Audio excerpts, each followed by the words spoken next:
IAS institute నిర్వహిస్తున్న all India scholarship exam pass అవ్వండి. 2 years ఫీజులో 50% మాత్రమే పే చేయండి.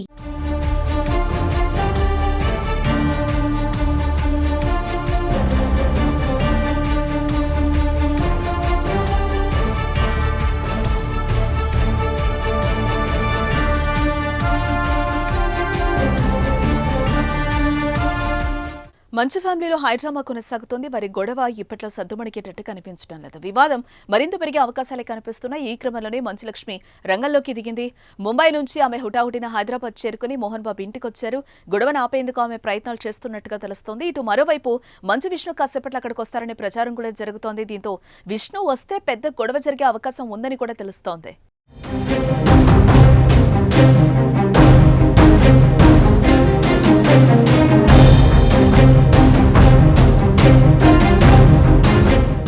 అయితే మంచు విష్ణు టీం మాత్రం ఈ ప్రచారాన్ని అయితే కొట్టిపారుస్తుంది. మంచు విష్ణు ప్రస్తుతం అమెరికాలో ఉన్నాడని, ఆయన హైదరాబాద్ వస్తున్నారన్న వార్తల్లో నిజం లేదని చెప్తోంది. విష్ణు అధికారికంగా ప్రకటించే వరకు ఎవరు నమ్మొద్దని కూడా అంటోంది.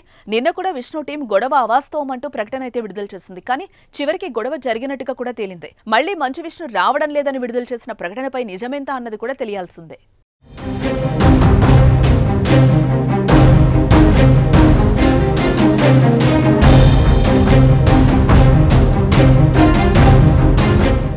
ఇప్పటికే మోహన్ బాబు ఇంటి దగ్గర హైటెన్షన్ వాతావరణం అయితే కనిపిస్తోంది.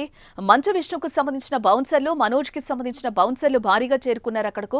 సుమారు 80 నుంచి 100 మంది అక్కడున్నారు. అయితే మనోజ్ బౌన్సర్లను సెక్యూరిటీ లోపలికి ఎంట్రీ చేయలేదని తెలుస్తోంది. ఇటు మరోవైపు మంచు లక్ష్మి గొడవ ఆపేందుకు ఇద్దరూ మాట్లాడుతున్నట్టుగా సమాచారం. కానీ మనోజ్ ఈ విషయంలో అసలు వెనక్కి తగ్గనట్టుగా సన్నిహిత వర్గాలు చెప్తున్నాయి. కేసు విషయంలో రాజీ పడకుండా ముందుకు వెళ్లేందుకే సిద్ధమయ్యారనే కథనాలు కూడా వినిపిస్తున్నాయి.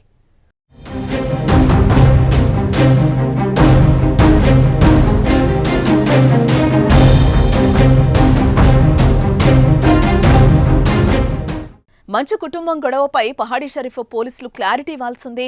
డయల్ 100కి చేయడంతో మంచు వారి ఇంటికి వెళ్లినట్టుగా పహాడీ షరీఫ్ ఎస్ఐ ఆదివారం ప్రకటించిన తర్వాత జరిగిన దానిపై కేసు పురోగతిపై మాత్రం ఇంతవరకు ప్రకటన చేయలేదు పోలీసులు. మంచు మనోజ్ కి జరిగిన గాయాల రిపోర్ట్ను ఆసుపత్రి వర్గాలు పోలీసులకు అందించగా వాటి ఆధారంగా కేసు నమోదు చేసి దర్యాప్తు చేపట్టేందుకు వారు సిద్ధమయ్యారనైతే సమాచారం.